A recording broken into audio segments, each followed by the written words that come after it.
All right, let's talk about the big question on a lot of people's minds. Is a massive wave of money about to send crypto into overdrive? You'd probably heard the chatter that the floodgates are opening up. So in this explainer, we're going to dig into the data and see what's really going on. Okay, so let's just jump right in. It's felt like the market has been holding its breath for months, right? But now you're hearing the whispers. Analysts are saying the floodgates are starting to creak open. The big ol' money printer? Yeah, it might just be warming up again. And wow, this is the kind of talk that's really fueling all the excitement. This quote from Binance Square just nails the vibe perfectly. The whole idea is that after years of tightening, the Federal Reserve is doing a complete 180. So the real question is this just hype, or is there some actual data to back this up? Okay, let's get into the numbers. What's actually driving this whole narrative? Well, this is the data, straight from the Fed's own balance sheet that is everyone buzzing. And look at this. You can literally see it accelerating right here. I mean, $45.5 billion in just 3 weeks. That is not a small trickle, folks. That is a major policy shift. It's the central bank basically saying, yep, we're pumping cash back into the system. And get this, it looks like this isn't just some short-term blip either. Some analysts are projecting, well, they're looking at something like $550 billion in new liquidity for 2026. That's a huge potential tailwind for the markets. So the theory here is actually pretty simple, right? It's something we've seen before. Think of it like this. More liquidity from central banks is like oxygen for risk assets. When all this extra cash is floating around the system, it's got to go somewhere. And historically, a big chunk of it finds a home in stocks, and you guessed it, Bitcoin. Okay, but hold on. This is where we need to tap the brakes a little bit. Is it really that simple? Just money printer go brr, Bitcoin goes to the moon? Or is there something a little more complicated going on under the surface? That simple story is super compelling, but it might not be the whole story. So to really get the full picture, we've got to look at what the research says. And there's this really detailed academic study that looked at this exact relationship across different market cycles. And honestly, what they found, it might just surprise you. Yeah, so this study comes from Jönköping University over in Sweden, and it's a bit of a reality check. See, instead of just focusing on the last few weeks, these researchers went deep. They looked at the connection between the global money supply and Bitcoin's price over many years. So they use this fancy term, time-varying causality. But don't worry, all that really means is that the link between liquidity and Bitcoin, well, it isn't set in stone. It's not a universal law. It actually changes over time. Sometimes that connection is super strong, and other times, it's barely there at all. And this right here just lays it out perfectly. The study found two totally different periods.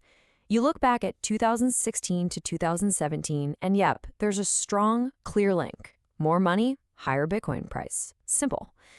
But then you jump forward to 2020, 2021, and that relationship basically disappeared. Bitcoin barely reacted to the same kind of liquidity injections. This chart from the study, this is that 2016-2017 period we were just talking about. See, when there was a shock to the money supply, you can see that blue line? That's Bitcoin's price response. It jumps up and it stays positive. That's the classic theory in action. But, like we just said, a few years later, that all fell apart. So what gives? What changed? And that, right there, brings us to the bigger picture. If liquidity isn't the only thing that matters, then what else is in the driver's seat? It seems like liquidity is a key ingredient, for sure, but the recipe for a full-blown crypto bull market, well, that needs a few other things. So here's the bottom line. Global liquidity is absolutely a major driver. But, and this is a big but, its effect isn't guaranteed. Its power can be cranked up to 11, or it can be totally canceled out by other things happening in the market. And according to that research, these are the other big ones. You've got macroeconomic expectations. Are people worried about inflation or recession?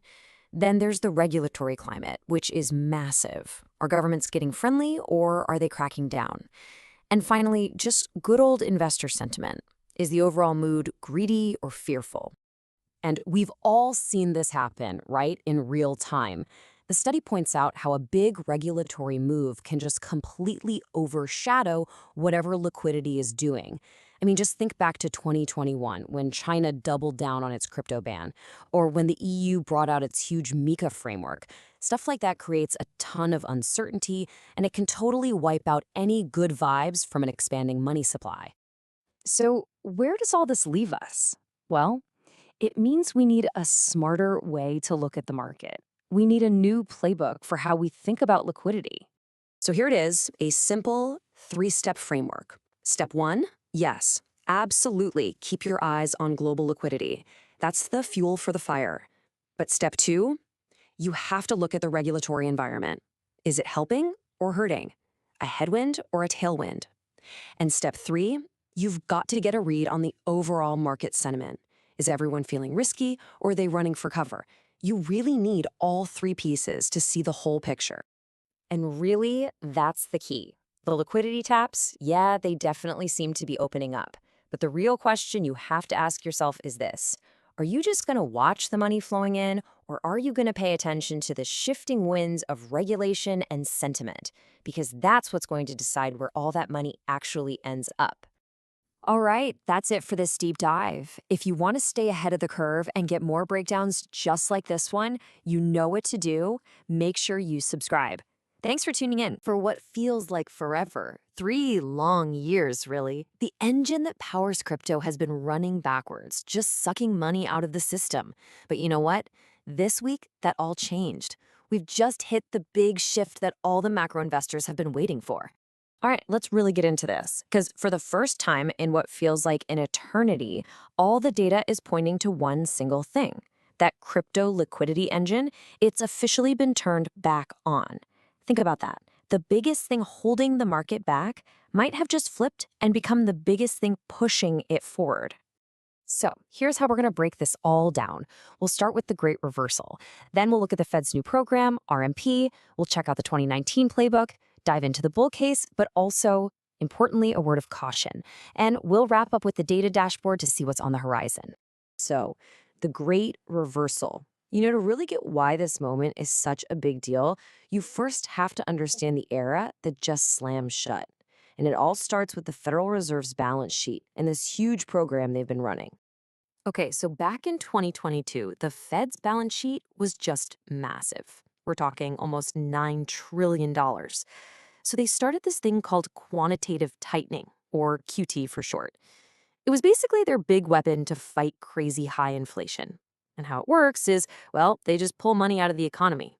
For 3 straight years, they've been doing this, just draining the system. But that's now officially over. It has stopped. And I mean, the scale of this thing was just insane.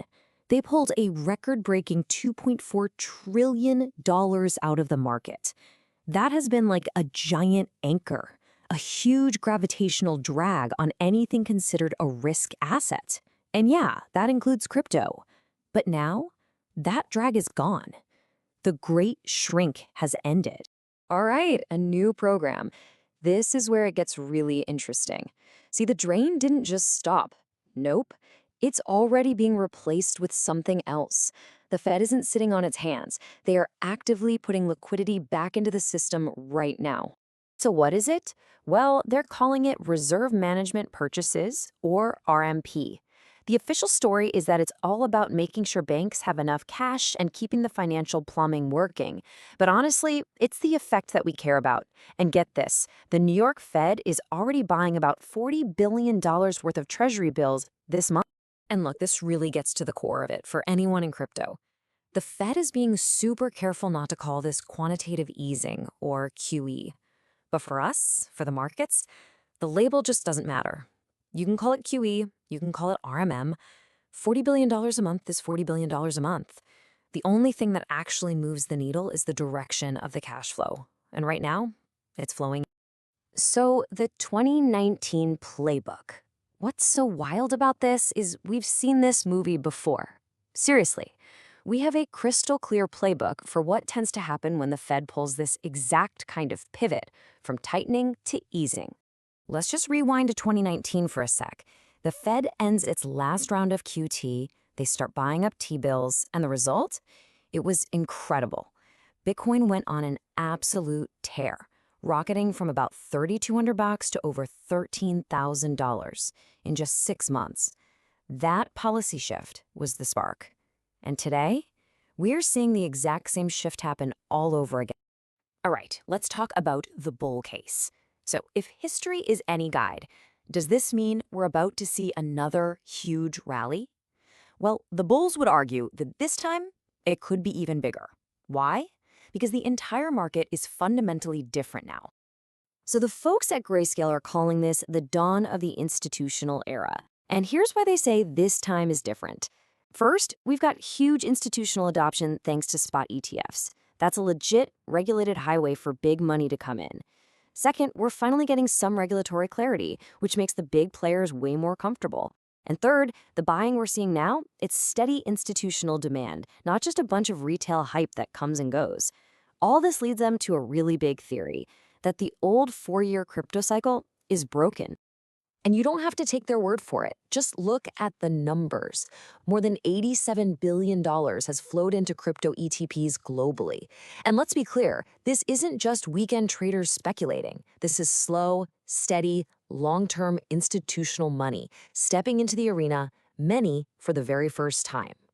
Okay, but we got to be balanced here. We have to look at the other side of this. There is a very strong data-backed counter-argument that says, hey, hold on a second, maybe the conditions for a crazy rally just aren't here yet. Yeah, an analyst named Ben Cowan has pointed out something pretty fascinating. Think about the last big market tops back in 2017 and 2021. What did they have in common? Total widespread euphoria from retail investors, right? Everyone was talking about it. This time, the recent top was marked by, well, apathy. Nobody seemed to care. That explosive retail energy just wasn't there. So that really brings us to the core question here. Is it actually possible to have one of those massive, explosive bull runs with just institutional money? Or do you need two key ingredients, much looser money from the Fed and the return of that retail excitement? That's really the big debate playing out right now. So what's it going to be? A slow, steady grind up driven by institutions? Or are we just stuck in apathy land for a while? Well, let's see if the data can give us any clues. Okay, so let's check the dashboard.